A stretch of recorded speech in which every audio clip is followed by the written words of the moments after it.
Hi everybody. I'm down here along the Breslau gravel pit areas where there's this field of soybeans, which we've been sort of visiting off and on throughout the spring and the summer.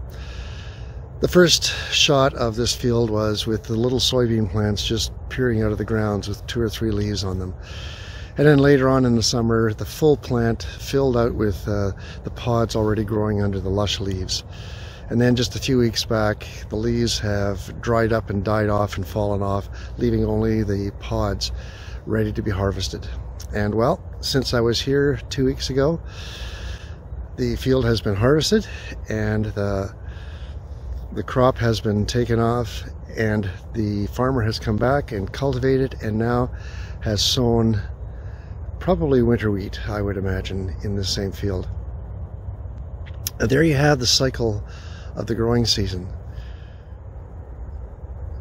Ecclesiastes chapter 3, starting from verse 1, says, "To everything there is a season. There's a time to be born and a time to die. There's a time to plant and there's a time to harvest." And I think that's kind of the beauty of being able to walk through this season. I've hopefully been able to show you a little bit of the beginning all the way through to the end. And even when the end comes, the plant has died, it's been harvested, and yet a new plant has been planted and grown. This week, our littlest granddaughter turns 3. And there is so much life and energy and vibrancy in her, and it amazes me as to how much she reminds me of her mom when she was that age. But it's a different season. She's now my granddaughter. My daughter is the one who is the ultimate caregiver for her.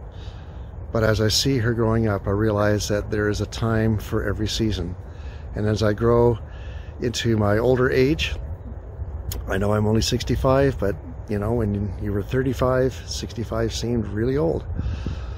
But as I grow older, I realize that there's another generation coming up, and what a joy it is to be able to be a part of seeing that new generation growing. I encourage you today to be a part of praying for this next generation, a generation that also needs to hear the message of God's ultimate love for them, of His sacrifice for them, and that His desire to be able to walk together with them in and throughout their lives. God bless you, church.